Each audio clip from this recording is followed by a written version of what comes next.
والله يدعو إلى دار السلام ويهدي من يشاء إلى صراط مستقيم.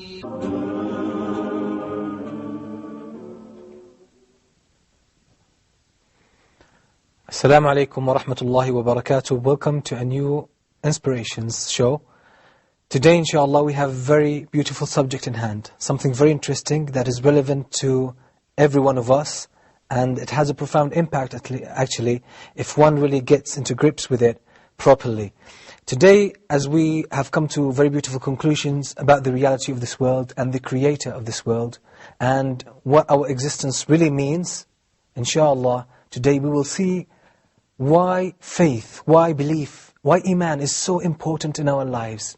We will set some kind of comparison between believers and non-believers and see who really lives in happiness, who really lives in contentment, and who really understands himself and his world better.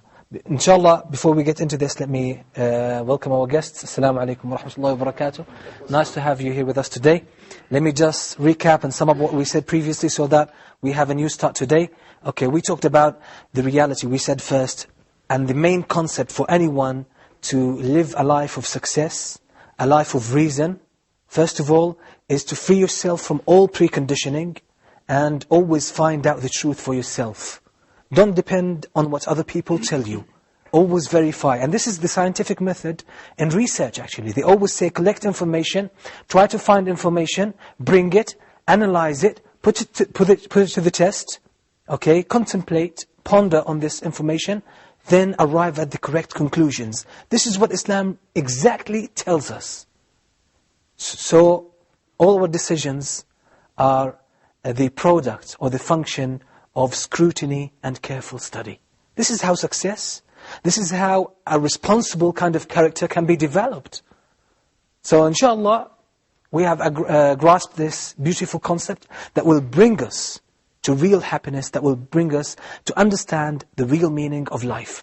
Then we move to talk about the first step that we can really take in trying to understand this world afresh is to contemplate the creation, contemplate the universe. And we talked about some magnificent facts, some shocking statistics about the reality of this world, how vast it is, how organized it is, how carefully it was designed in order to make human life on earth possible. We mentioned some quotations, some statements from atheist scholars who came to the conclusion that there must be a creator for this world. It could never come about by chance. There is no way, no possibility, no probability at all for this world to come about by chance or through evolution. Then we came up with the conclusion that God must necessarily exist. There must be a creator for this world. Any logical human being, any reasonable person could only arrive at this conclusion. Because to say or to believe or to think that this world came about through any means like chance, like random, like evolution or whatever, all this is nonsensical at all. We've proved that, alhamdulillah, I believe clearly for anyone who really is looking for the truth. Now, then we talked about how to take the next step. How do we know our Creator? You know, many people present different claims about the Creator, about the God, about the true way of life. We try to put this to the test. We try to make very good use of our time to arrive at the correct conclusion, and we came out with the conclusion that the message that God, the Creator, sent us, because He's merciful, He cares for us, He sent us the Qur'an. We talked about the Qur'an, this beautiful book, and we analyzed some of the facts, some of the points in it that prove that it is from the Creator of the heavens and the earth, because it mentioned facts that no one could ever know at the time of its revelation. It must be the Creator, there's no way. And until today, and in the future, there will always be miracles, there will always be new findings that will prove the Qur'an. And this is part of the challenge that the Qur'an, that the Creator set in the Qur'an for any human being, for any creature, to bring anything that is like Qur'an, or even from any angle resemble to the Qur'an. There is no way that this could happen. Now today we will talk about, or answer the question, as some questions came to me personally. They said, why do you talk about belief? What's the point about? What's the point of it? Why do you discuss the origin of the universe, the creator? Some people claim to live a very good life, lead a happy life, successful life. They say we don't need the concept of the creator, or thankfulness to the creator, or being grateful to the creator. We don't need that. We lead a very good life. So why do you talk about this?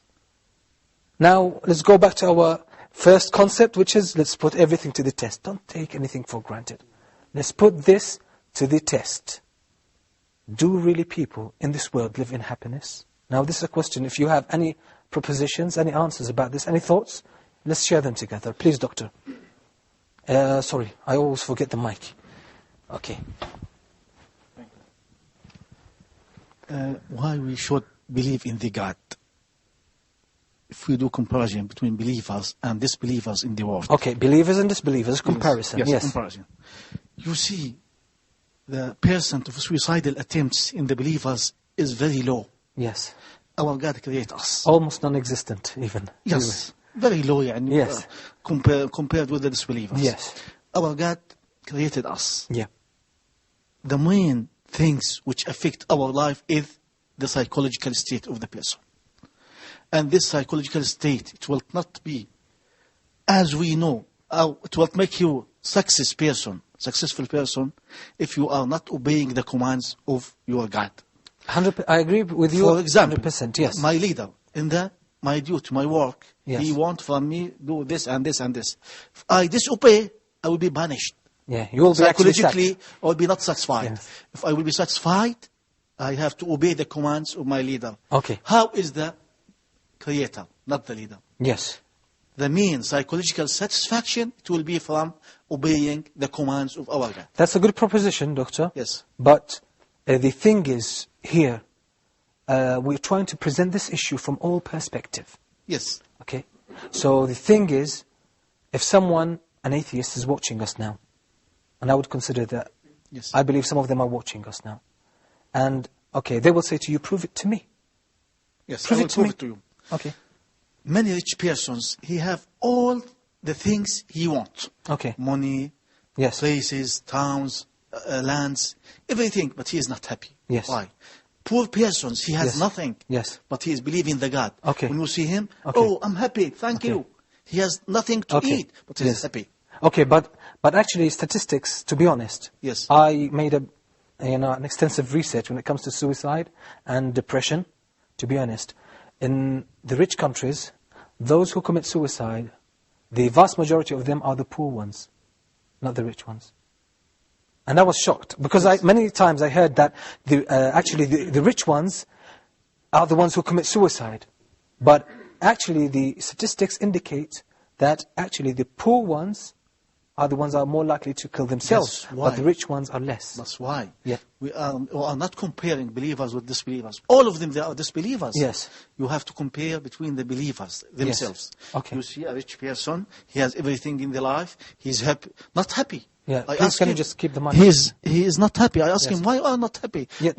I personally agree with you, doctor, but the yes. thing is, we have to present it from all perspectives. Like, for example, Bangladesh is a Muslim country. Yes. It's a Muslim country, but it has the highest rate of suicide in Asia, and one of the highest rates of suicide in the whole world. Almost between 60 and 70 people kill themselves out of 100,000. In Bangladesh? In Bangladesh, a Muslim country, totally Muslim country. So many people say because they are poor. Yes, I will answer you. Yes. Because if Bangladesh is a good Islamic country, there will be social cooperation between yes. people. Yes. If I need anything, yes. my neighbor will help me. Yep. My colleagues, my fellows will help yes. me. It's not present. I was there. This is not present in all people there in Afghanistan yes. or in Pakistan or in yes. Bangladesh, you see? Okay, but the thing is, I'm trying to present the other perspective or the other point of view. They will say to you, you just said now, Muslim countries, and when we talked about like the West, you said all of them are disbelievers or non-believers, yes. or non-Muslims, let's say, yes. okay? And now we brought to you very strong evidence, which is Bangladesh, a totally Muslim country, but still one of the highest rates in the world. So this basically, I personally don't disagree with you, I agree. Yes. But the thing is, we have to be realistic, we have to be logical when we present things. We have to break them down. Now, let's still go back to, we will come to this point because it's, but a bit ahead of now, okay? But let's answer, you need an answer to the question, okay? Why do we need to talk about faith? Why do we need to consider it in our lives? Why do we need to think? Why is it so crucial, so substantial? Please. Thank you. As a believer, when I believe that there is one God, and Allah subhanahu wa ta'ala tells us not to kill ourselves, okay? Prophet Muhammad, peace be upon him, said, I wonder for the matter of Muslim, عجبا لأمر المسلم. All of his matters are God. If a good thing happened to him, he thanks God. But if a bad thing happens to him, he be patient with that. So it's, if you are a believer, you are not going to harm yourself. You are not going to kill yourself. You are going to be patient, and you are going to be thankful for God. That's a very good point. But I need someone to break down, still answer very directly the question: why do we need to talk about faith? Why is it so important? Please take the mic. بسم الله الرحمن الرحيم. Allah subhanahu wa ta'ala يقول, Allah subhanahu wa ta'ala said in the holy book, Surah Al-Asr. Let me say it in Arabic first and then in English. والعصر إن الإنسان لفي خسر إلا الذين آمنوا وعملوا الصالحات وتواصوا بالحق وتواصوا بالصبر. Meaning, age and man is lost except those who believe and do righteous deeds. Yes, and do the good deeds, enjoying the rights and enjoying the patience. Okay. We conclude from this 4 qualities of becoming happy or unhappy. Yes. For the mankind. To believe in this first phrase or condition, to believe in God, to accept God subhanallah, so Allah subhanahu wa ta'ala, and then... Okay, let me just try to sum up so that we can make a better use of our time. So you say if someone believes in God, in the Creator, in Allah, okay, and do good deeds, and enjoin what is good, give good advice, and then enjoin people to be patient, these will be among the happy people. Yes. Okay, and the answer is, how? Oh, the question is, how? Now, if someone doesn't believe in the Quran, I would like to consider this kind of people as well. Okay, how? Break it down to me. Oh, I'm a bit, suspicious. I need to understand more about the Quran, more about Islam. You're telling me if you believe, you'll become happy. To me, I can't comprehend that. Now, the question is really, why is faith so important? How does it make us feel better? How does it make us live a better life? Muhammad, you had something to say? Please take the mic. Try to keep the mic, please, at a constant distance. Bismillah ar-Rahman ar-Rahim. Well, actually, answering the question, why do we need to believe? Actually, I think it has a philosophical side. Yeah. I mean, technically speaking, we cannot say that there are people who are disbelievers. I mean, who doesn't believe in God, believes in something else. So I believe that it's innate in a human being to have a certain belief. Okay. To have a certain conception of a certain thing. I think we agreed on this. Yeah. So even we have said in a previous episode that even an atheist believes in the non-existence of God. Yes. So I believe it's something innate.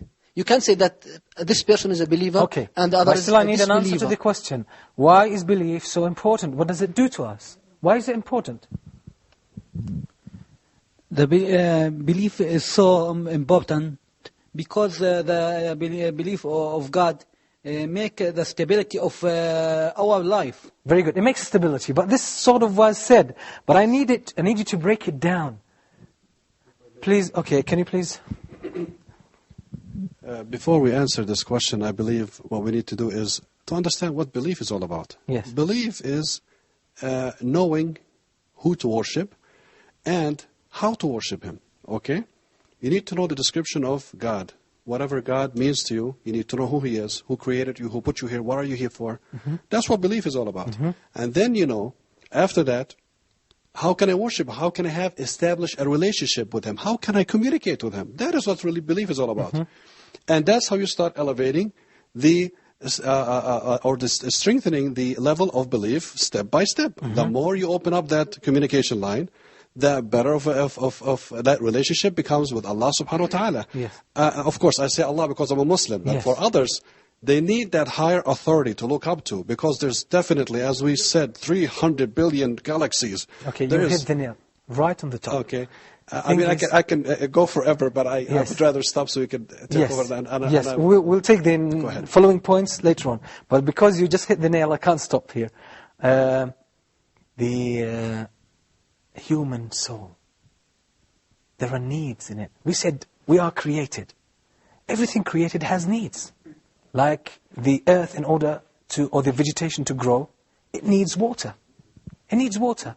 Like, everything, human beings, they need nutrition. Other things as well. What do we need as human beings? Every human being has something in his heart that causes him to ask the questions. There are very fundamental questions in the mind of every human being.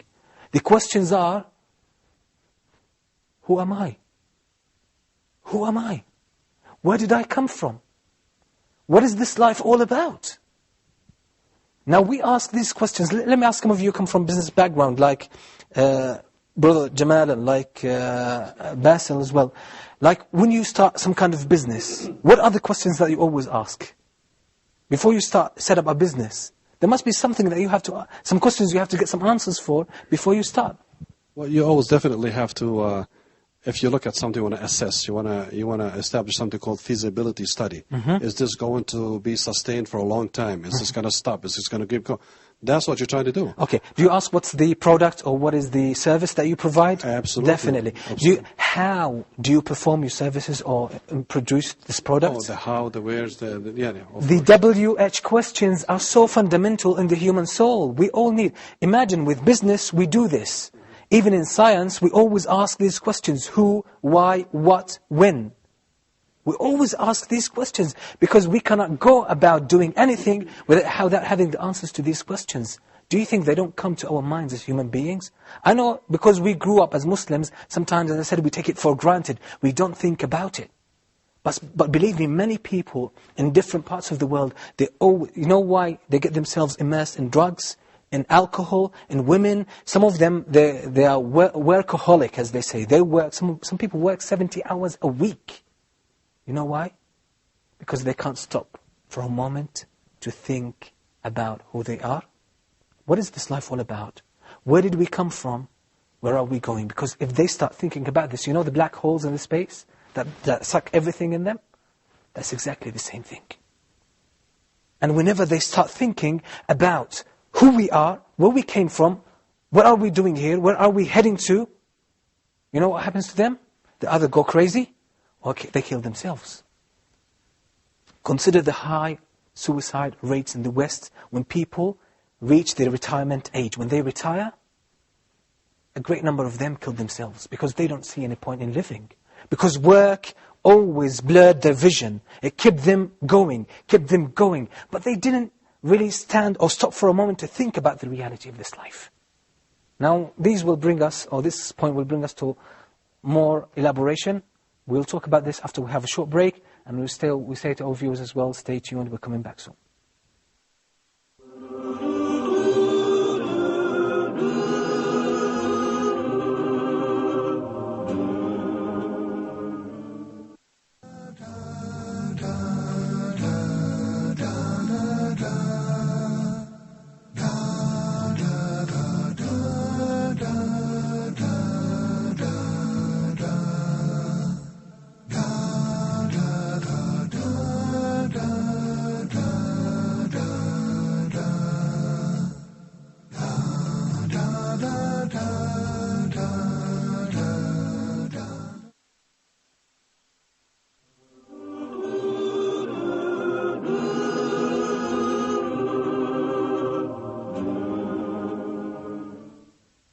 Assalamu alaikum wa rahmatullahi wa barakatuh. Welcome back. We're still talking about why do we need faith for? Why are we talking about it?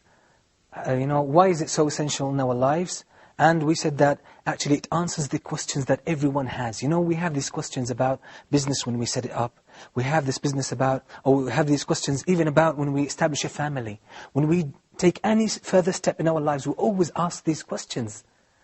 So why do we ask these questions when it comes to worldly things, but when it comes to our life, the most precious thing that we have, we forget to ask these questions. You know why?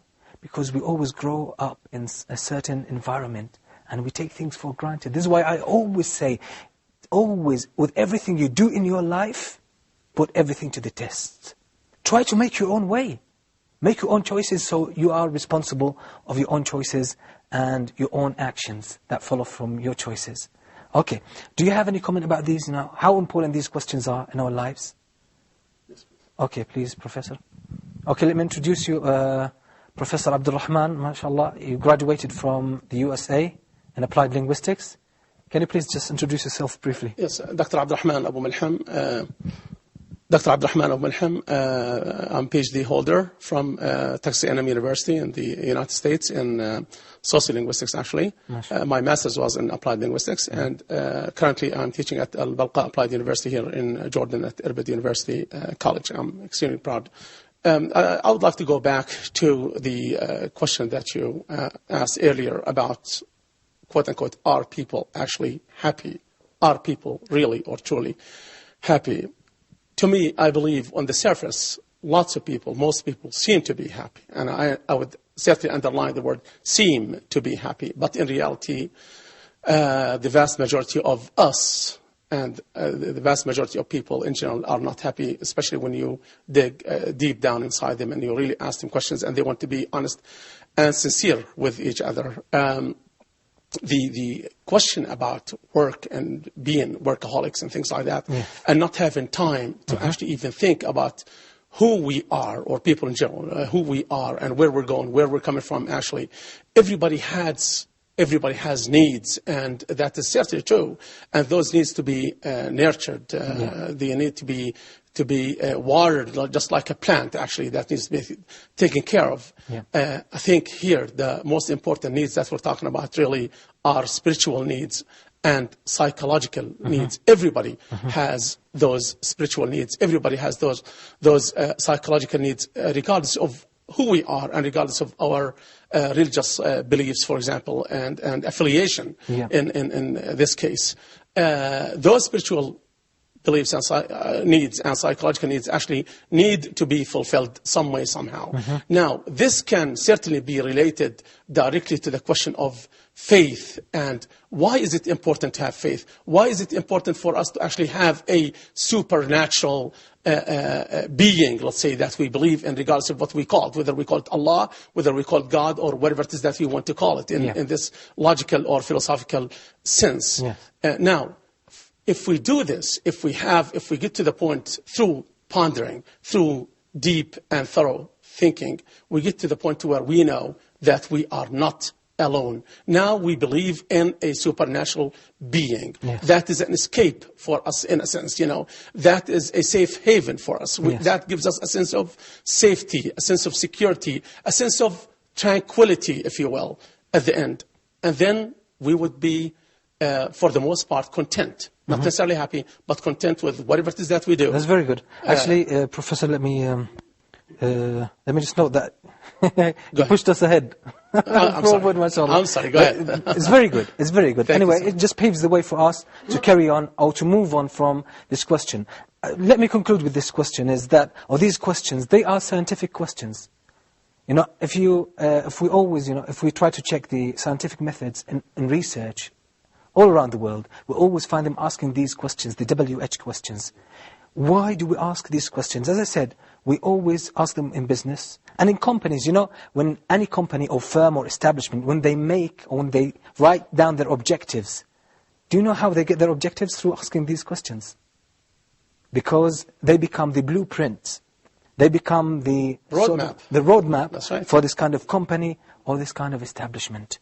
Now, this takes us to a very important concept that belief is highly related to. Now, as I said, just to answer to some of the points that the doctor, mashallah, mentioned, they're very good. But as I said, we have to present them to cover all perspectives. I totally agree with you, but sometimes we have to break things down so to help people assimilate them as well.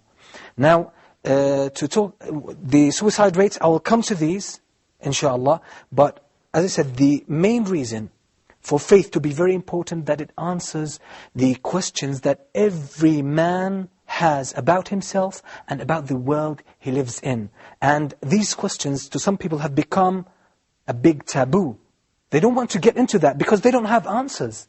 And if they start to dig up for answers, trying to find answers, what will happen to them? They know that they will have to change their life drastically. And people are always afraid of change. That's right. People are always afraid. You know why? Because change means you have to make new decisions. You have to do away with the convenience that you are used to. You have to get used to a new way of life. And people are afraid of that. People always like other people to make decisions for them. Because when other people make decisions for you, you're not responsible. You're not accountable. But if you make your own decisions, you have to fight for your own decisions. You have to dig your way through. You have to get there. And this is one of the most critical points in our lives. Actually, our abstinence from getting or asking the questions and trying to find out our way in life, this is one of the main reasons that brings to us misery. Because no one understands you within the creation more than you yourself. You are the one who understands yourself. That's true. So as human beings, actually, we always, if you don't mind, as human beings, we always tend to take the easy way out, actually. Very good. That's easy right. way, we always say, even though we will pay for it at the end. That's right. Now, so this is why these questions are very important. So people avoid to ask them or think about them, because they know they have to start searching, and they don't want to do that. They want to have more money. They want to work harder and get more money. They want the present, or the immediate outcome, actually. The immediate outcome, the immediate enjoyment of this life. That's it, and they don't want to get or to sacrifice in order to get a better outcome. This is a very important point, and thank you Professor, for getting us to this way. Let me just try to get to the point of map. Now, these questions lead us to the concept of map. Faith is basically a map for us, how to live this life. It is, let me say, as I mentioned previously, the chromosomes, as in the cell. They are the blueprint, actually, for this life. Now, these questions, when we ask them, they give us the map. Now, tell me, as human beings, we use geographical maps. Why are they important? Why do we need maps? You have an answer to the question? Please, Professor, can you pass on the mic? Yeah, sure. Okay. It can be said that the faith rules in the individual's lives. We have two different kinds of people. These are optimistic and pessimistic. As for optimistic, who embody the hopeful people, yes, who follow their worldly pleasures and reach a very high classes of society. Okay. And they come to society to get rid of this life, because there is no any faith to direct them. Yes. Okay, I don't want to jump to... This is actually... you're getting us right to the end of our episode. Okay, I'll try to take it step by step. I'll come to this point. When we come to this point, I would like you to see us to comment on this. But now, the question is, why do we need maps geographically? Why do we need maps? What do they do? Muhammad, please, at the back. Okay. Simply, we need maps in order to get to our objective. What if we don't have a map? We will lose the way. Lose the way. Lose the way. So it will save us at the end of the day, it will save us time, will save us effort, it will save us the frustration as well, the psychological effect or side effect of it. Okay, so this is why, so they are very important. If we don't have a map, we lose our way, we waste our time, and any reasonable human being would use a map if there is a map. And what happens if you get a wrong map? Please pass on the mic. What happens if you have a wrong map? You are totally lost. Worse than not having maybe with a map, without a map you can make out your way. Okay, hold on. You can make your way through after some time. But, with the wrong map, you're totally lost. And you will suffer from a lot of frustration. Now, I don't want to dwell more on this, on the map, but I want to take it to the concept of faith. Why? Let me share this incident that happened to me. Let's share that. In London, I had a brother, a friend of mine. He had a videotape, VHS. He wanted to convert it or to dub it into DVD. And remember, we were in London, central London, and he started looking in the yellow pages, trying to find someone who could offer this service. He found someone in an area called Carshalton. Carshalton is in the far south of London. Actually, it is in Surrey. It's in another county. Now, we rang the man, and he gave us the address. And it was something like Richard Road. And we made a mistake. We started looking up A to Z, London A to Z. We looked up Richard Street, not Richard Road. You know what happened? We ended up in North London. Wow. In North London. It took us 2 hours to get back to that man in Carshalton, South London.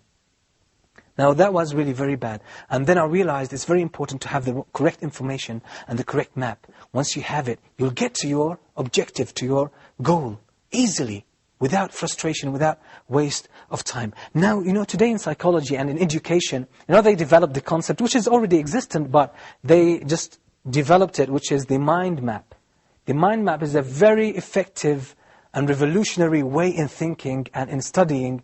It basically tells you, it shows you everything that goes around in your mind. When you have a thought, everything relevant to it, you draw it, so you can see everything.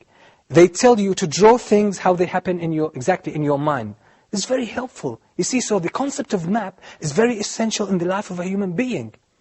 So this is why actually it caused, some kind of revolution in results in so many schools that it was applied in.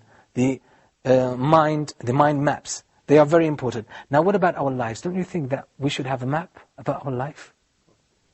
We should have a map. Definitely we should have a map. But who puts the map, the geographical maps? A to Z. Who writes that? Geographical maps. Experts. People who know about this. People who've studied this and they know all the ins and outs. Okay. So what about the mind map? Who's the best person to make a mind map? This is what the specialists in this field tell you. The best one to make a mind map for a thought that you have is yourself. Yes. Is yourself, because you know all the ins and outs. You know everything about it. Now, what about this life? Who knows all the ins and outs? Who knows how to put the right map for it? The one who made it, the one who created it. That's a very logical conclusion, but unfortunately, most people spend their lives, trying to go around that, seek means around that. They don't want to hit the point straight, because they think it will have some consequences that will cause them more effort and cause them harder choices maybe in their lives. Now, what is this map called? If God created us, do you think He left us without a map? Now we have maps. The whole picture consists of a couple of segments. Like someone who has never come across. We talked about the Quran, we've established that point. Okay?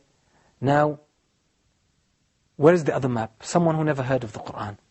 How could they understand the reality of this life? This will, I would like you to pay attention. Now this question will lead us to the first point we talked about, the questions. Where do these questions come from? Where do they come from? Why do human beings need to know where they came from and where they are heading to? Where?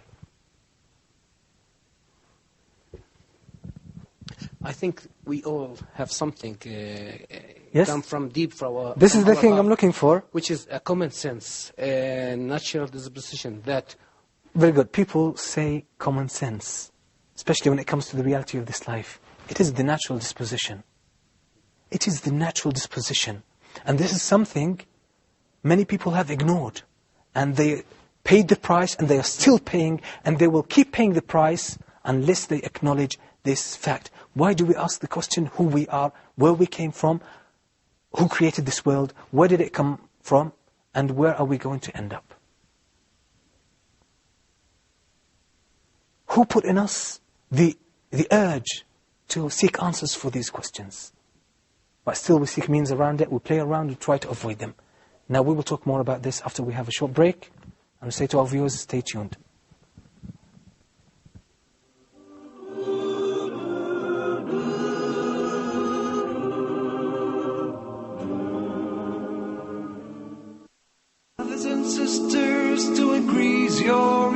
خيركم من تعلم القرآن وعلمه ورتل القرآن ترتيلا. Learning how to recite the Quran properly, learning the meaning of what we recite, including the ahkam from the verses which we recite, trying to implement what we learn in our daily life. We'll listen to the participants and the guests. We'll take your phone calls. We're going to recite live.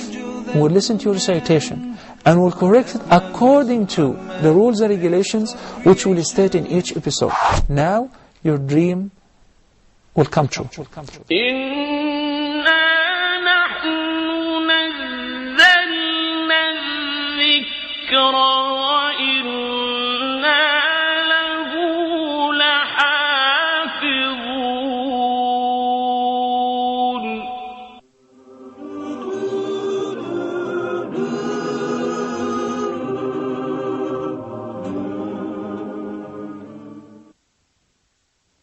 Assalamu alaikum wa rahmatullahi wa barakatuh. Welcome back. You're still watching Inspirations. We're dealing with a very important subject, that is the map for our lives, as it is very important and very crucial to understand what this map is and where it comes from.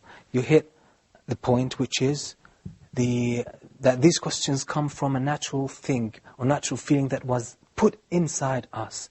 And this is from the mercy of our Creator. That He is telling us every now and then, this natural disposition comes up to the surface. And it always pushes you to seek answers, and people ignore it. You know how? With excessive drugs, alcohol, indulgence in sin, in evil actions, in homosexuality, and perverted actions. Because they want to run away from the truth. Keep yourself, and ask anyone who got himself in this kind of stuff, like in alcohol or in drugs. You know what happens the first time they drink or they take drugs? They break down psychologically. They feel that they have made a grave sin against themselves. Ask them. I spoke to many of them. And I remember one day, I was in Hyde Park in London, and I gave just a short talk for about half an hour, and then someone from Libya came to me. He was born Muslim, brought up as Muslim, and he went to London to study English. And he said, I spent some time with some bad friends, and they took me to drinking, and I always said no, no, no, no. One day, I gave up, and I drank some alcohol. And he came to me, he was crying. He said, I've destroyed myself. All the good things I thought about myself were gone. I don't think I'm here to do something so low and decadent in my life. These are exactly his words. You know what his friends said? All those who drink, take drugs, they all go through the same thing. You know what happens? Their company, they always say to them, drink more and you will forget. Now the map came up to the surface. It wants to defend itself. Wants to defend the pure nature of the human being. That it's always looking for the truth, for what is good. They will say, drink more and you will forget. Destroy it, destroy it, destroy it. Some people live and they have killed, they have slaughtered this beautiful feeling in their hearts. The beautiful urge. Now, this is what we need to nourish. We need to give life to. Because this fitrah is a very important map. Actually, it's like the compass. You know, the compass always helps us when we have the map to give the right direction. This is the compass. When you do something wrong, it always tells you no. The soul is always calling us to think about the reality of this life. And we say, no, we don't want to think about that. The soul always wants to ask us questions about what we are doing here. What is the point of doing this? But we don't want to listen to that. The soul is always reminding us that this life is not eternal, that this life is not the real life. It's only a test. But we turn away from that. We don't want to listen. We prefer the status quo. We want the immediate pleasure. We're not ready to sacrifice. Now, the fitrah, this is the word for it. This natural disposition that some people call common sense. This is the map. It always asks you these questions: who you are, what you are, what is this life all about, where did we come from, where are we heading to? Because it needs these answers, and people suppress it. People suppress it. What happens when we do that? Now I would like to have your comments about these questions and this map, and how these are very important in our lives. Do you have something, Basil? I'll come back to you, inshallah. Yes, without a doubt that when you talk about your friends that you met, people that went in the wrong direction, time after time after time, see, the problem is that numbing feeling comes into you. That's what's so unfortunate. Maybe at the beginning it might feel bad, but then after that, you know what? It starts feeling very bad to a point where it's too numb to feel bad anymore. Mm-hmm. So, as a matter of fact, yes, you might get to a point where you actually, you cannot, no way you can destroy your fitra, that feeling. No way. You will always feel guilty, but you cannot get out of it. It's almost as you have been just shackled and dragged down this. And the problem with this, people I spoke to, just like you, they always keep saying this one thing: I know it's just a matter of time. I'm going to get out of it very soon. I know. Let me just enjoy it a little bit. They're not enjoying it. Let's just face it. They're having the worst time. One of the things that they're trying to do is the worst thing that they're doing is that they're living for the wrong objectives. Let's just face it. We have two objectives, which are the materialism, the need to acquire more, and need for approval. Okay? I want my parents to approve what I'm doing. That's very important, really. It's extremely important. My teacher, I'm not. You know what? They're not living for a higher authority. They're living for a few people. If he is happy, I'm happy. If he is angry, I'm angry. That's the type of mentality they live for.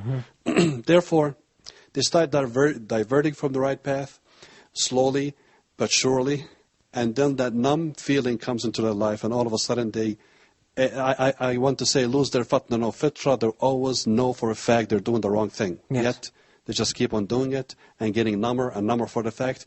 And the worst part about this, it's not just what they do to themselves, it's what they do to society. They're never satisfied until they drag some others with them. Yes. They want to drag you down. Let's have fun. It's just, you know. Okay, that's seeking for approval, maybe. Even though they know they're destroying you. Yes. They want to, seeking approval, need for approval. I want to be something in my life. Okay. And that's what it is. How do you think, Basil, people can get out of this kind of mentality? Mentality, I tell you this without a doubt. You touched on that just a little bit ago. Changing your attitude towards life. Changing this perspective that you have about life. It is very clear that you have a certain attitude that is not working. You need someone else to give you the right attitude. Once we get that right attitude, inshallah, I believe as a Muslim, of course, is the way Allah subhanahu wa ta'ala looks at life. That's the way that I'm so hungry and thirsty to get. Once I get that, I know for a fact, who am I living for? For the satisfaction and pleasure for Allah subhanahu wa ta'ala. By worshipping Him in everything I do. Why? Because He is with me wherever I am. That's the life. That's what living is all about. And that's the meaning of Islam. Yes. One thing I love about this religion, the name of Islam, if anybody knows Arabic, it means Istislam. Submission, surrender, that's what it's all about.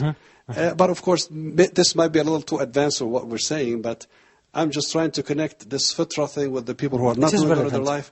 It is relevant. In a way, okay, so it is relevant, and actually it puts everything within a frame, within one frame. Absolutely, very good. Yeah, yes. Very good. Is that basically the concept of the map?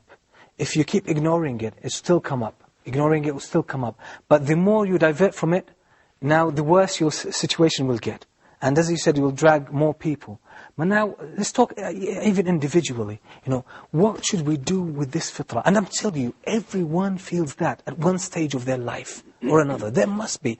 I remember, a few months ago, there was one brother from England, a British revert. His name was Zakaria. He was with us. And he talked about himself when he was about 10 years old. And he said that he was swimming in the Mediterranean Sea in Spain.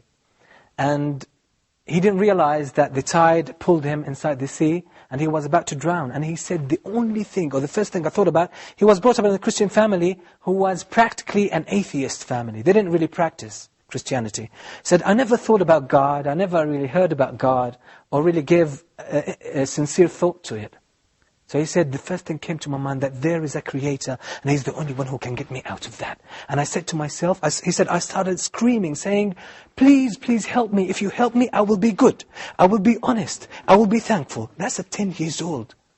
That's very natural. You know, a couple of weeks ago, we had the brother from Denmark.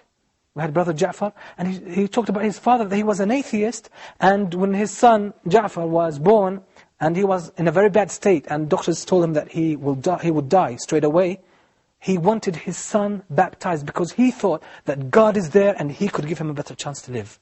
Now that's the fitrah comes out. The thing is, the more sin we do, and the more we ignore this fitrah, the more cover and dust we will put in it.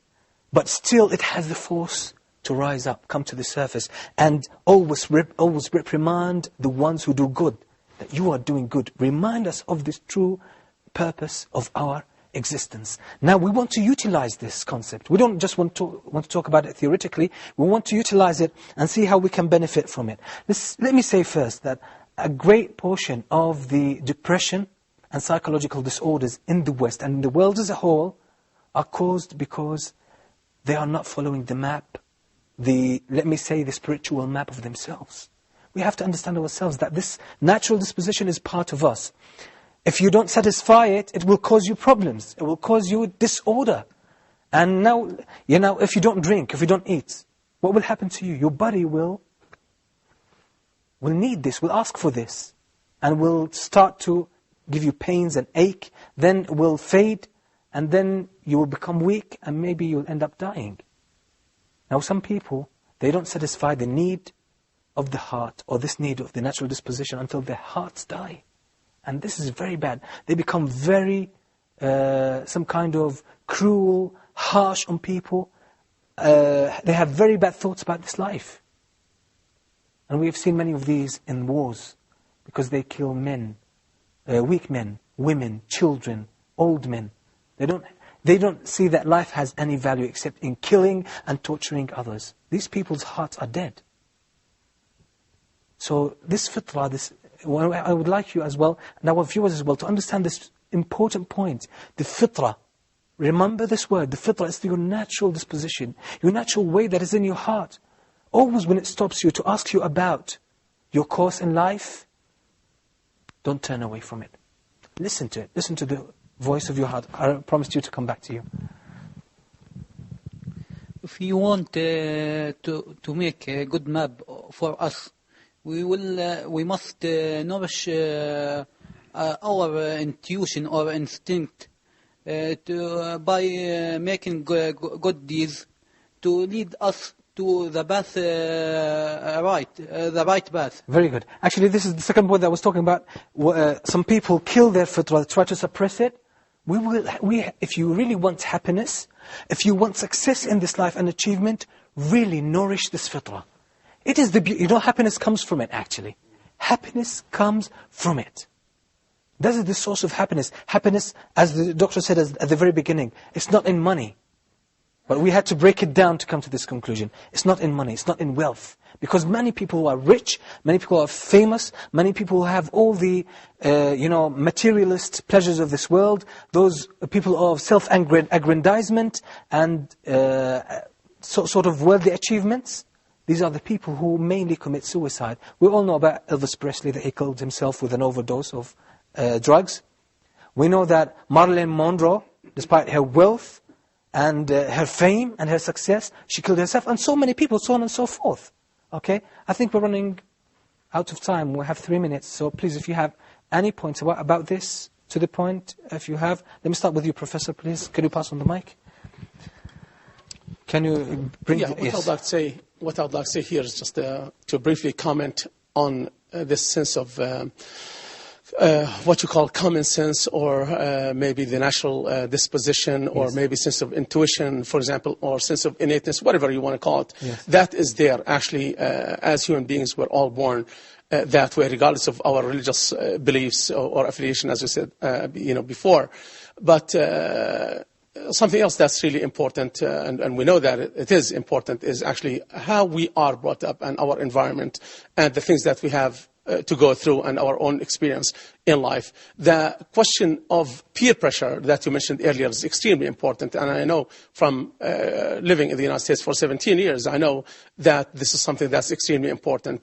Children and teenagers in particular, most of the time have to or tend to go ahead and give in to peer pressure from their friends so that they can gain, as my friend over there said, social approval, the approval of their own friends. They do not want to feel different, thinking that by, it's a sense of assimilation or a need for assimilation to they want to become a part of the mainstream, in other words. They do not want to feel different. They want to fit in. Exactly, they want to fit in. And they need to understand that by being different, by not giving in, okay, by being different, that does not necessarily mean that they are being bad or they're being worse or they're not, accepted in society or whatever. They have to use their own minds. They have to they have to go back to their intuition. They have to, as you said, listen to their hearts and listen to the voice of their heart to be able to get on the straight path. This is what we're calling the people. Actually, sorry, I have to interrupt you, Professor. We run out of time. It's over. Inshallah, in coming episodes, I'll give you more opportunity to comment on it. But I would ask the director to give us 1 minute to mention some statistics that will, and with these statistics, I call the people to always listen to the voice of your heart, try to nurture this fitrah, just to see whether people are really happy with the materialistic life they have. You know, in the USA, there is a suicide every 17 minutes. And these are official statistics. In the USA, there are over 30,000 people who kill themselves annually. 30,000 people kill themselves annually. 300,000 survive a suicide attempt. Now that's a huge number. Let's see whether people are really happy or not. Now suicide is the third leading cause of death for the young people. That's in America. The young people, I mean, from age 15 to 24. Now these are sort of, they just started, dealing with life. Now they choose to end their own lives. That's the shocking statistics. In the, in the UK, suicide rate is 20 persons out of every 100,000. And there are other shocking statistics about depression, actually. Some of Reuters Health actually indicates that there are 25 million Americans who seek treatment every year, for depression. 25 million people seek treatment for depression. Now, 1 in 5 Americans are depressed or unhappy. This is from Reuters Health. You can check that from their website. Now, what does these figures tell us? They speak louder than words, I believe. Always listen to the voice of your heart. Understand the reality of our existence in this world. And believe me, you will find contentment and real happiness. I thank you all for being with us. Thank you for all your contributions. And I apologize for not taking all your comments, but we run out of time. And I tend to always saying, thank you very much for being with us. May Allah reward you and us. Until we meet next time. Assalamu alaikum wa rahmatullahi wa barakatuh.